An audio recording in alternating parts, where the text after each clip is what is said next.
Bonjour, je suis Adèle. Ici, vous découvrirez des voyages qui ont bouleversé la vie et chamboulé les convictions d'hommes et de femmes de tous âges et de tous horizons.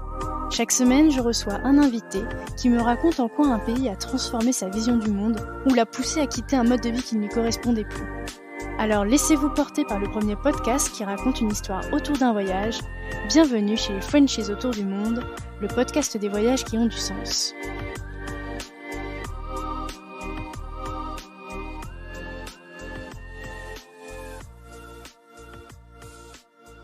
Si vous voulez suivre les coulisses du podcast et être informé des dernières nouveautés, n'hésitez pas à vous abonner au compte Instagram et au compte Facebook Frenchies autour du monde. Les liens sont directement dans la description de l'épisode. Le podcast est également diffusé toutes les semaines sur la web radio Allô la planète. Je vous souhaite une belle découverte sur allolaplanète.fr.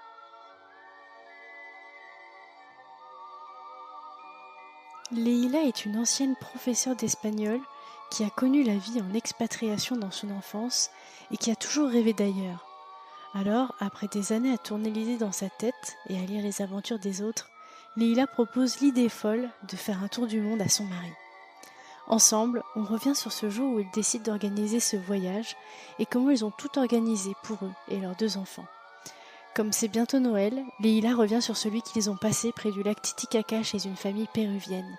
Autant vous dire que le dépaysement est garanti. Grâce au témoignage de Leïla, vous aurez l'impression de faire partie de cette fête dans un hameau typique de l'Altiplano. L'environnement et la majestuosité du lac finissent de donner à cet instant une atmosphère particulière que Leïla n'est pas prête d'oublier et qu'elle vous partage. Entre calme et simplicité, la tribu a profité d'une parenthèse étonnante et hors du temps. Je ne vous en dis pas plus et vous laisse découvrir ma discussion avec Leïla. Bonne écoute. Salut Leïla. Salut Adèle. Bienvenue dans le podcast. Merci de m'accueillir. Écoute, ça me fait très plaisir de discuter avec toi aujourd'hui puisque nous, on va parler du Pérou et c'est une destination dont on n'a pas parlé depuis la saison 1. Donc je pense qu'il était temps de remettre ce pays un petit peu à l'honneur, n'est-ce pas ? Oui, complètement. Ça me fait très plaisir de venir discuter de mon aventure au Pérou, justement.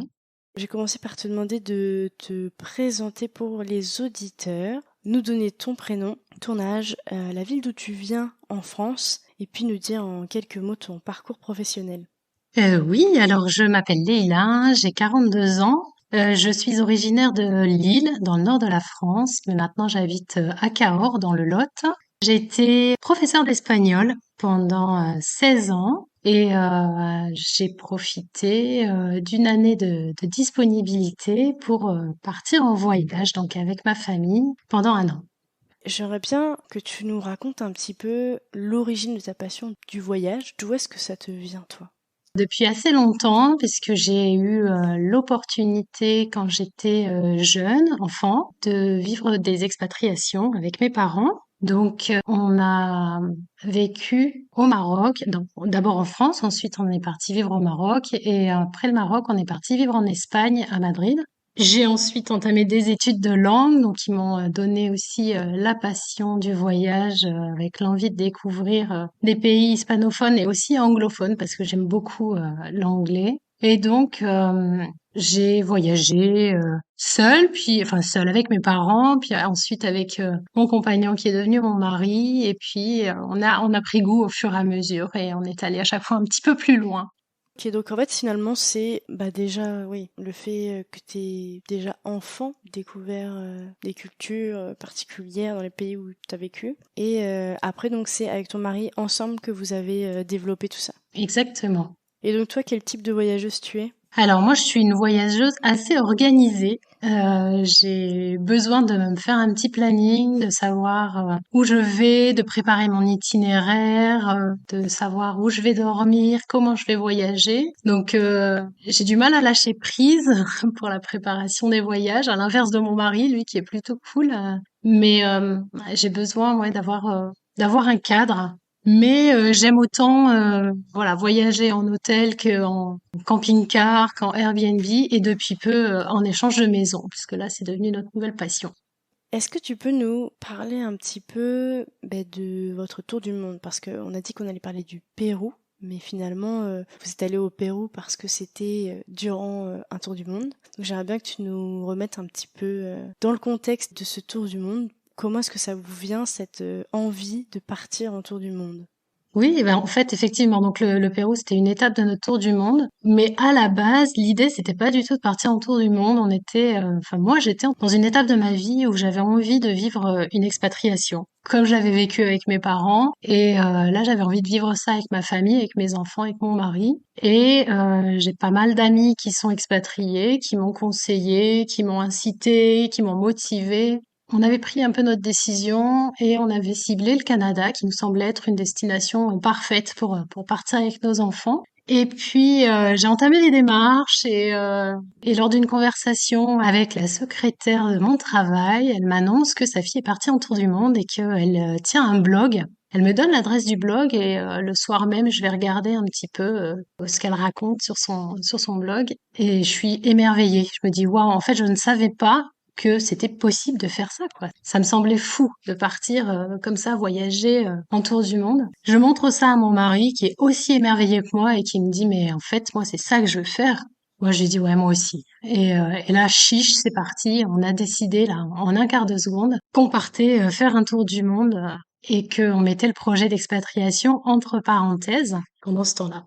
C'était vraiment la première fois finalement que vous alliez faire un vraiment grand voyage. J'imagine que c'était plus pendant ouais, des congés, des choses comme ça que vous partiez au départ. Oui, exactement, hein. Jamais on était parti en dehors des congés. C'est vrai que j'avais la chance en étant enseignante d'en avoir pas mal, donc on partait essentiellement l'été. On avait déjà fait des grands voyages parce qu'on était déjà parti en Australie par exemple pour notre voyage de noces, mais on n'avait jamais eu l'occasion de partir sur du long terme. Et alors quand vous annoncez cette folie à vos proches, comment est-ce qu'ils réagissent? Mais dans l'ensemble, plutôt bien, plutôt même très bien. Après, comme je te disais, j'ai mes parents qui sont expatriés, donc qui ont aussi, voilà, un peu le voyage dans le sang. J'ai un frère qui à l'époque vivait au Mexique, donc du coup, c'était logique pour ma famille l'idée de partir. Mes amis étaient très emballés. Il y a eu des réactions un petit peu plus réticentes au début, parce que c'est une grosse aventure, parce que c'est loin, parce que on va plus vous voir pendant un an, etc. Mais dans l'ensemble, c'était plutôt enthousiaste aussi. Et puis nous, comme on était hyper euphoriques, du coup, ça se ressentait. Et je pense que les gens étaient très contents pour nous à l'idée qu'on parte. Donc alors, comment est-ce que vous planifiez tout ça, un tour du monde? Parce que c'est quand même assez colossal, hein? Ouais, c'est une grosse organisation. Alors, on avait la chance d'avoir déjà le budget. Donc, on savait qu'on allait partir assez rapidement. On prévoyait ça pour l'année suivante.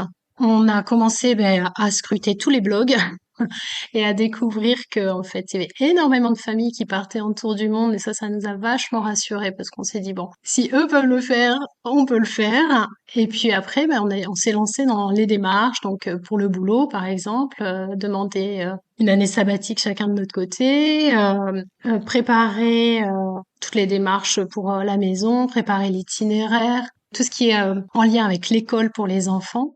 Et donc, ça a été ouais, une bonne année de préparatifs. Les préparatifs, c'est déjà le début du voyage, hein. Donc, ça a été une année vraiment super. Mais du coup, les enfants, ils avaient quel âge à ce moment-là? Alors, quand on a décidé de partir, ils avaient 3 et 8 ans. Et donc, on est parti l'année suivante. Ils avaient 4 et 9 ans. Donc finalement, il y avait ouais, de l'école à prévoir, surtout pour le plus grand. Ouais, c'est ça. Lucas a en fait fait son année de CM1 pendant le voyage. Vraiment, ça a été au niveau scolaire très très cool. On a essayé de pas trop se prendre la tête. On a voulu vraiment profiter de notre voyage. Et puis en plus, on avait la chance d'être plutôt épaulé par toute l'équipe de l'école, qui a vu tout de suite ce voyage d'un très bon œil et qui nous ont encouragés. Bon, la petite, elle là, était en moyenne section. Donc là, on s'est vraiment pas trop embêté. Mais Ouais, pour c'est le ça. Ouais, c'était assez simple. Pour le grand, on a pris un cahier de maths, un cahier de français, et après, on a essentiellement développé au fur et à mesure du voyage ses connaissances en histoire, en langue, en sciences. Quand on allait, on montait sur une pyramide maya, ou quand on allait au bord d'un volcan. Voilà, c'est tous des moments comme ça qu'on utilisait en fait pour lui apprendre plein de choses. Alors c'est sûr qu'il n'a pas suivi le programme classique, le même que ses copains de classe. Mais ça a été une année folle au niveau des apprentissages, ça c'est sûr. Tu pourrais peut-être nous retracer votre itinéraire? Oui, alors au début, quand on a commencé les préparatifs, on a fait une liste des endroits où on voulait aller. Et en fait, on s'est rendu compte qu'il nous aurait fallu une vie pour tous les faire, tellement on avait envie d'aller partout. Ben là, on avait vraiment une feuille blanche, quoi. Donc c'était génial. Mais bon, il a fallu quand même qu'on fasse des choix, qu'on supprime quelques destinations et puis qu'on tienne compte du budget, des saisons et de nos envies, bien sûr. Et donc, on a décidé de commencer par l'Ouest. On est parti d'abord aux États-Unis. On a fait la côte Ouest des États-Unis, justement. Et là, on avait loué un camping-car. Ensuite, on est parti au Mexique. Je rêvais de vivre une fête des morts au Mexique. Et donc, du coup, je voulais absolument être le 2 novembre à Mexico. C'était assez fou aussi. Et puis, mon rêve, c'était de voir le Costa Rica. Donc, on a enchaîné avec le Costa Rica, puis le Pérou, la Bolivie.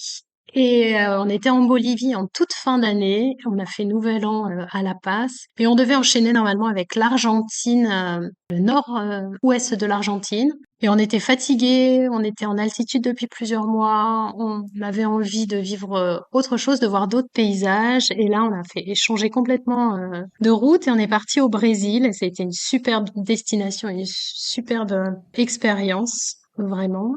Du Brésil, on est allé juste passer une semaine en Argentine parce qu'on repartait de Buenos Aires pour aller vers l'Océanie. On a donc enchaîné avec la Nouvelle-Zélande, puis l'Australie. C'est deux pays qu'on a fait en van. On a passé presque 14 semaines en van, là. Et ensuite, on a fini avec l'Asie du Sud-Est. On est allé en Thaïlande. Et d'ailleurs, on est allé chez Marine, que tu avais eu comme invitée Ouais, bien sûr. À à Shanghai. Chiang Rai, exactement, dans sa famille Karen.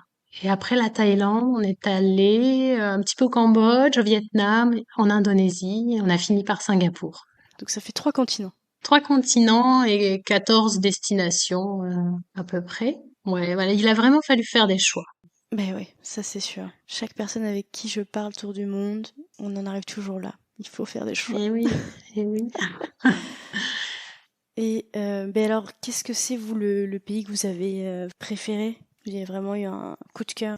Je pense que c'est la question qu'on nous a le plus posée à notre retour de voyage et c'est celle sur laquelle on a le plus de mal à répondre parce que vraiment, bon, même si on a quelques petites préférences et qu'on a fait un top 3 des pays qui nous ont le plus émerveillés, on a vraiment vécu des expériences dingues dans chaque pays et c'est tellement lié aux gens qu'on rencontre, aux expériences qu'on vit, aux paysages qu'on découvre et c'est vrai que chaque pays est en soi tellement différent de ce qu'on a pu, de ce qu'on connaissait jusqu'à présent que c'était fou.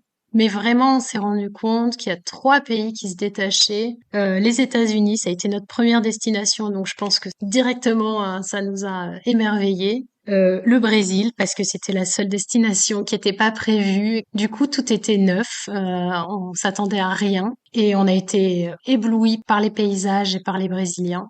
Et l'Australie, qui est notre coup de cœur depuis toujours, depuis qu'on y a fait notre voyage de noces, c'est vraiment un pays, notre pays chouchou et qui ne nous a absolument pas déçus encore une fois. Et du coup, le Pérou, finalement, c'est arrivé au début, entre guillemets, de votre tour du monde, puisque c'était sur le premier continent où vous étiez, finalement. Oui, c'est ça. On est parti fin août et on est arrivé au Pérou fin novembre, je pense, à peu près fin novembre, début décembre. D'ailleurs, on l'a pas dit, c'était en quelle année? C'était en 2018. Ouais, ça fait déjà 4 ans, Dans un autre c'est monde, hein. fou, Ouais. complètement. C'est ça, c'est Le monde exactement d'avant. ça, le monde d'avant. Et c'est ça aussi, quand je te disais, on avait prévu notre itinéraire, c'est que à l'époque, en fait, on se posait pas la question, c'était facile d'organiser autant à l'avance, on pouvait prendre nos billets longtemps à l'avance, on se posait pas toutes les questions de maintenant, en fait. Mais ouais, c'était le monde d'avant. Donc vous arrivez au Pérou donc fin novembre. Qu'est-ce que vous aviez prévu dans ce pays et vous avez prévu de rester combien de temps? Alors, on a prévu un itinéraire assez classique, je pense, pour des voyageurs. Moi, comme je te disais, j'étais prof d'espagnol, donc toute la culture latino-américaine me passionnait, toute la culture préhispanique, les Incas, du Pérou, etc. C'était vraiment quelque chose que j'avais hâte de découvrir. Donc, on est arrivé à Lima, la capitale, et on a essentiellement voyagé dans le sud du pays. On a fait ensuite, on est resté quelques jours à Lima, on a continué sur la côte, on a longé la côte vers le sud, on a découvert Paracas, Ica et ses dunes de sable, Nazca et ses lignes et puis la très jolie ville d'Arequipa, et ensuite on est allé à Cusco. On a fait tout ça en bus, et essentiellement des voyages de nuit, et les bus péruviens sont super. Et on est arrivé à Cusco, qui était une ville qui me tenait particulièrement à cœur, vraiment, parce que c'est le nombril du monde pour les Incas, parce qu'on marche sur l'histoire partout dans Cusco. C'est incroyable de vivre dans cette capitale Inca. Et il y a tellement de choses à faire sur Cusco qu'on est resté quelque temps. On a visité la vallée sacrée des Incas, on est allé bien sûr au Machu Picchu. Et là, on était logé dans une famille franco-péruvienne adorable qui nous a accueillis et qui nous a conseillé de continuer notre route au bord du lac Titicaca. Et c'est donc Claire de cette famille de Cusco qui nous a donné les coordonnées de la famille d'Eustachio qui nous a accueillis donc à Yachon, tout petit village de la péninsule au bord du lac Titicaca. Et on est arrivé là. Et donc en fait, quand vous aviez programmé votre tour du monde, vous saviez déjà qu'à Noël, donc vous ne seriez pas chez vous, et vous saviez aussi que vous seriez au Pérou.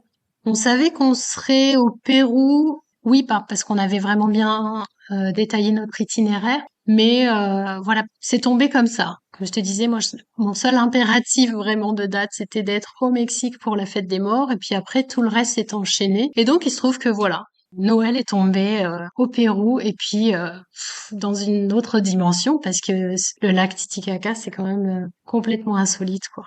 Bah ouais, et est-ce que vous aviez regardé sur internet les traditions de Noël au Pérou? Eh ben, pas Ou du pas tout. du tout?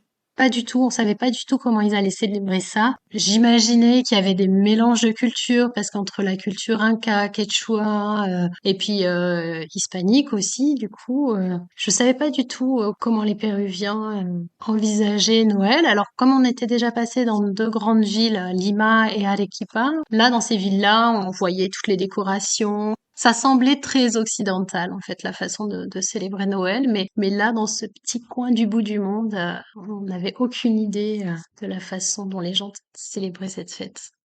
Vous arrivez donc dans une famille, c'est ça? Oui, c'est une famille qui a ouvert un petit gîte, en fait. Ils avaient deux chambres, ils accueillaient les voyageurs de passage. Et il faut préciser que Yatchon, c'est un tout petit village dans lequel il n'y a rien du tout. Quand on arrive à Yatchon, il faut prévoir parce qu'il n'y a pas de quoi s'acheter à manger, il n'y a pas de restaurant, il n'y a pas de magasin, il n'y a même pas de quoi retirer de l'argent. Donc vraiment, on est immergé complètement dans la famille d'accueil qui nous reçoit, chez qui on dort, on mange pour tous les repas et qui nous fait visiter le village et ses environs et les îles environnantes.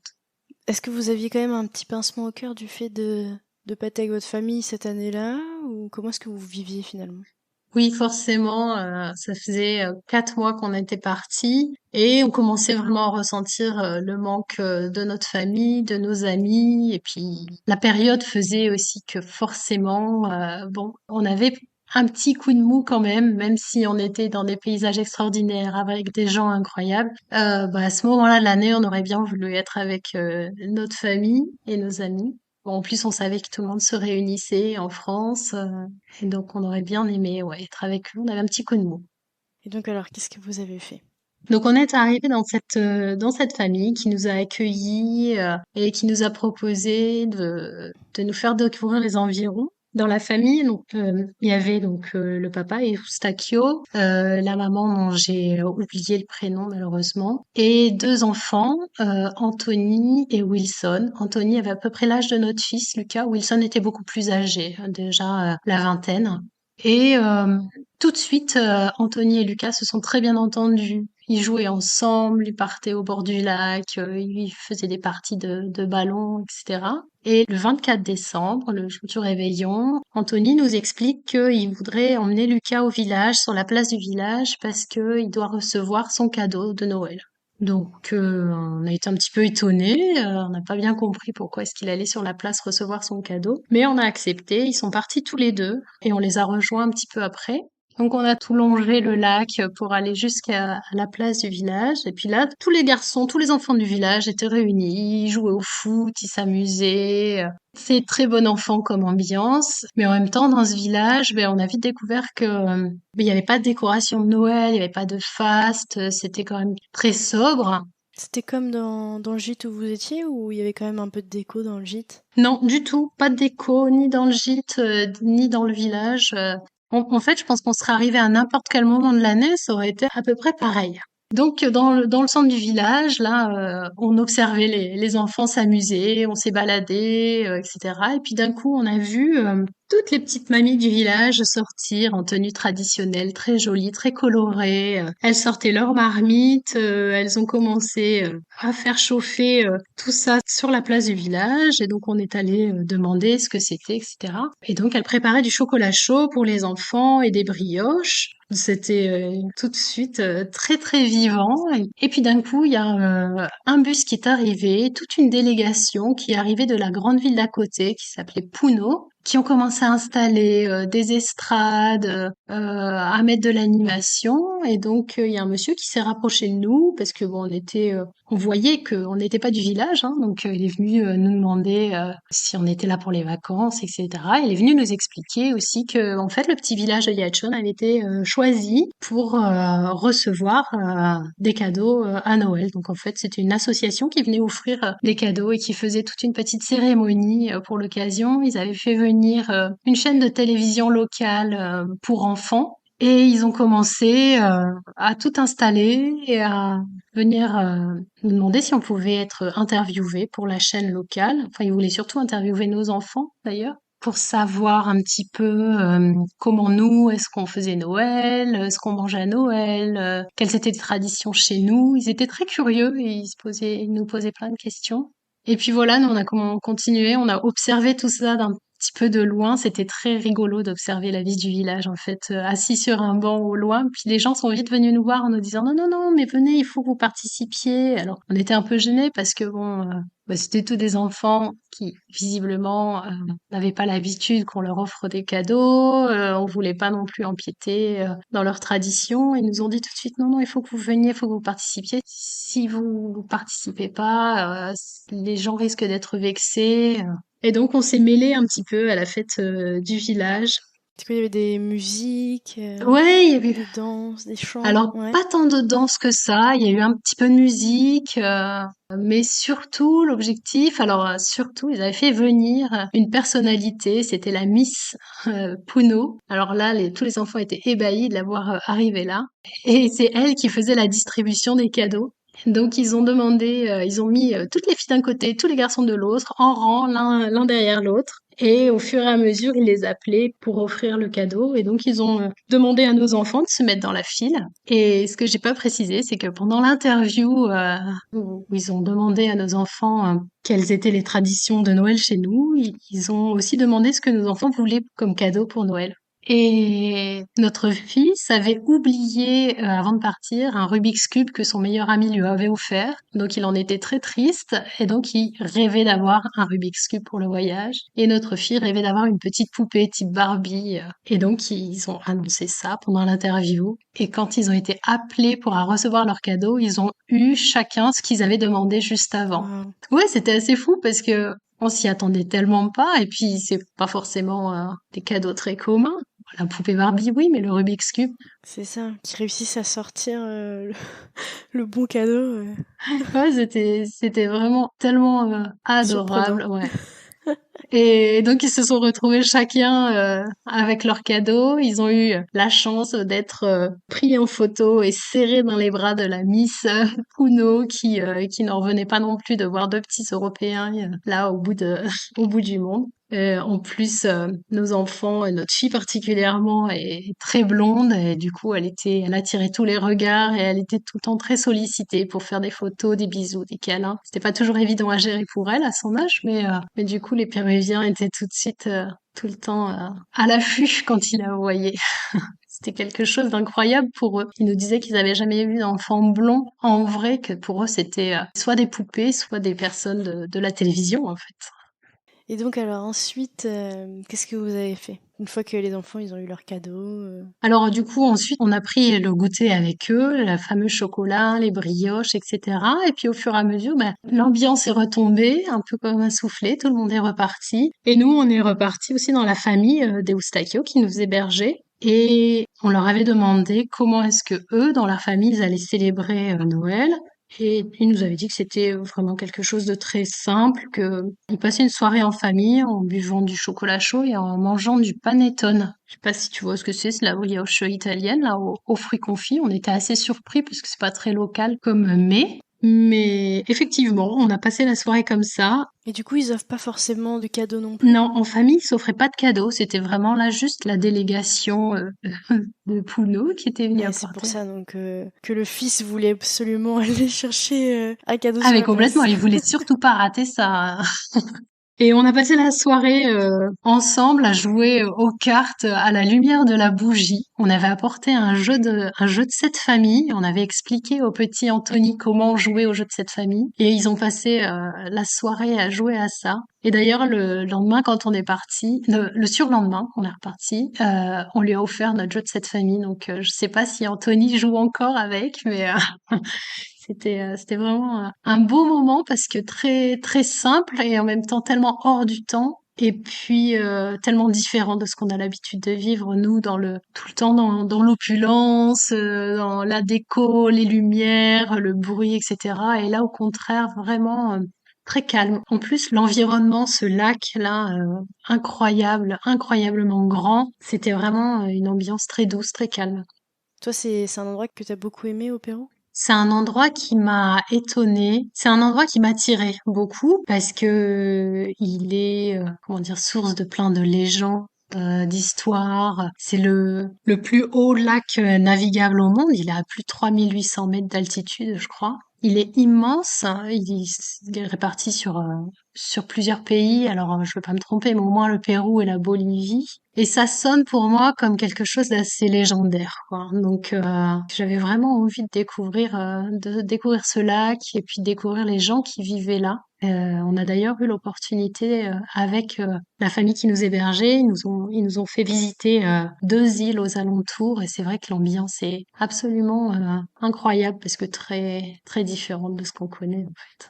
Et donc finalement, ça a été une petite bulle de douceur, une petite pause aussi dans votre tour du monde. Finalement, c'est quelques jours là-bas à fêter Noël, etc. Ouais, t'as tout à fait raison. C'était vraiment un moment hors du temps. C'était déjà fou de se retrouver à cet endroit-là. Il faisait très beau. Alors, nous, on n'avait jamais passé Noël au chaud, mais il faisait très beau. Oui, ça nous a vraiment fait une petite bulle de décompression, très, très, très appréciée. Et est-ce que ça fait partie d'un de vos plus beaux souvenirs de votre tour du monde? Il y en a eu tellement, Adèle, si tu savais. Des souvenirs incroyables, des rencontres. C'était fou, en fait. Je crois qu'on sous-estime vraiment, avant de partir, ce qui est sur le point de nous arriver quand on part comme ça en voyage à long terme. Est-ce que tu veux nous en raconter peut-être un autre de votre tour du monde aussi? Ah oui, je peux te parler de la Nouvelle-Zélande, par exemple. Donc, on est allé, c'était notre premier pays d'Océanie. On est allé en Nouvelle-Zélande. On avait loué un van. Alors, on a été aussi très surpris par la solidarité entre Français pendant le voyage.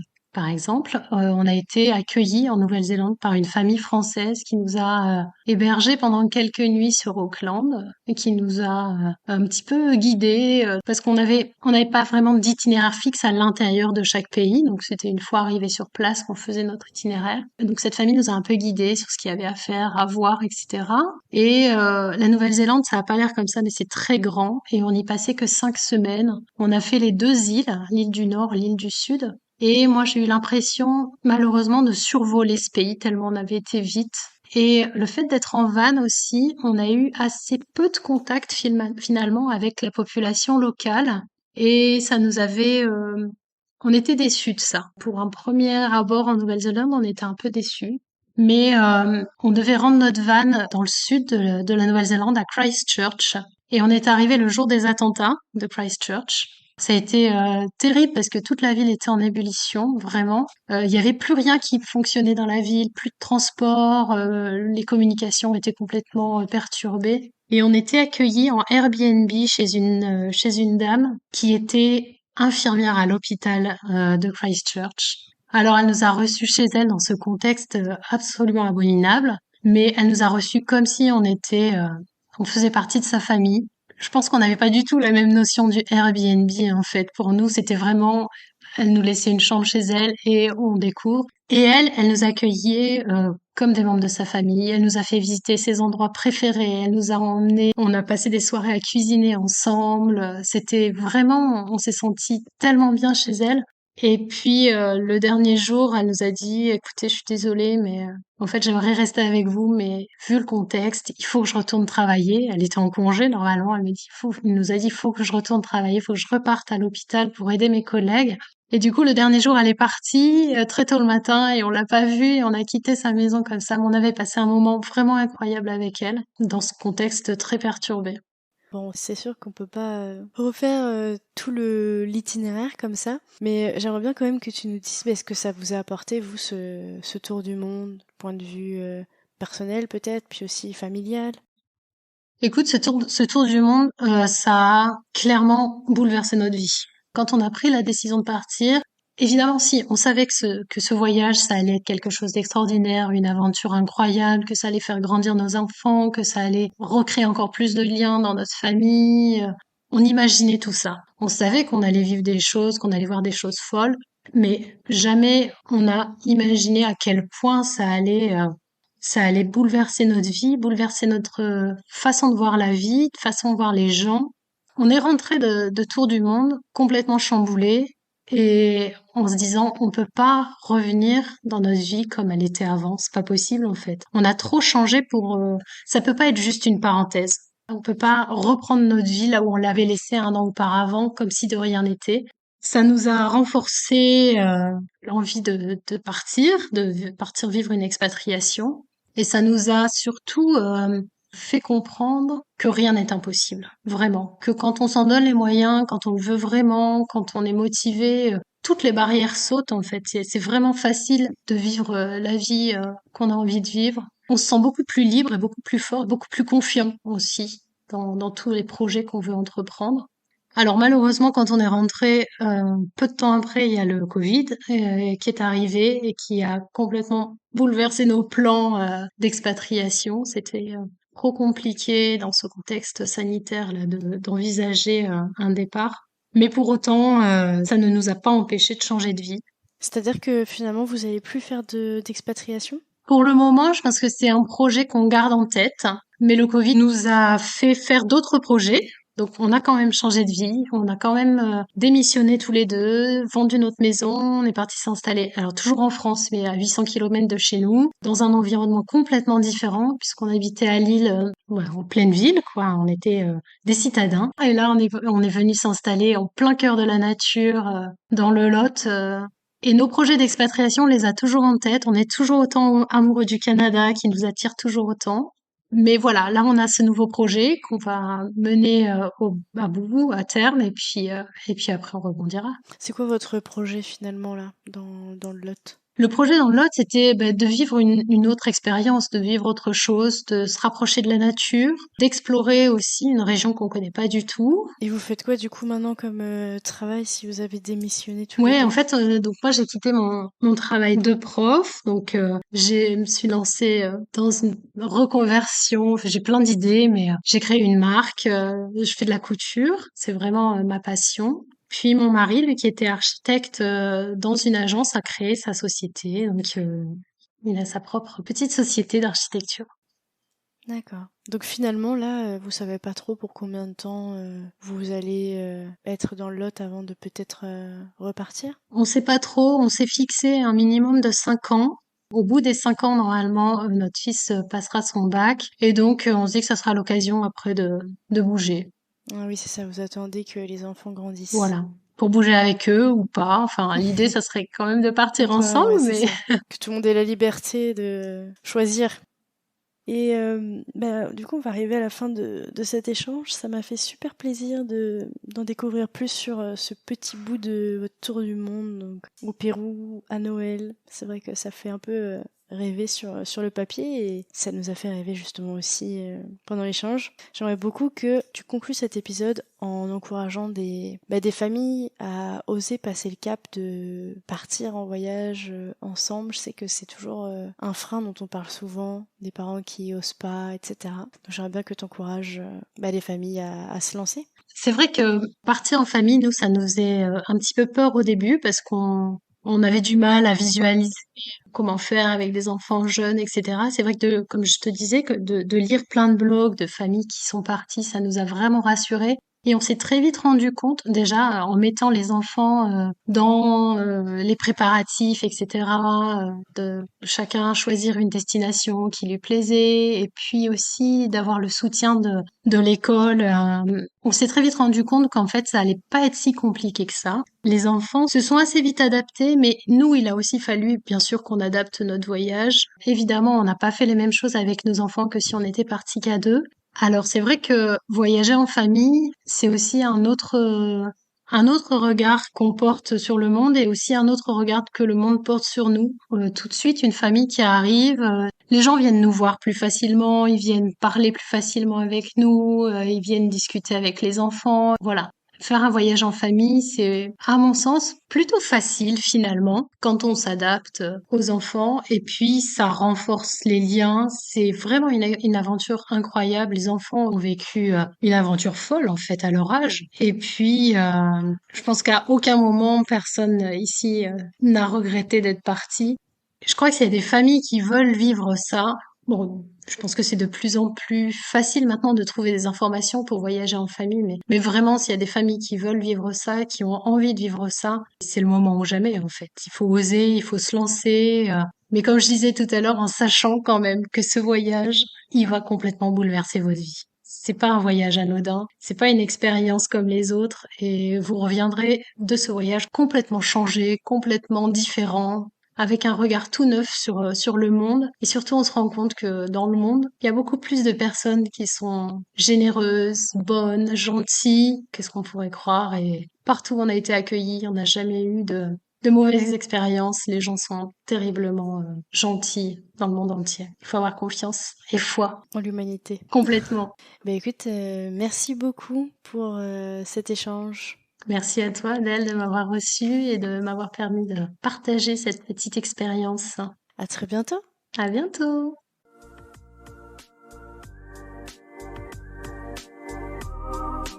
C'est la fin de cet épisode, mais j'ai encore besoin de vous.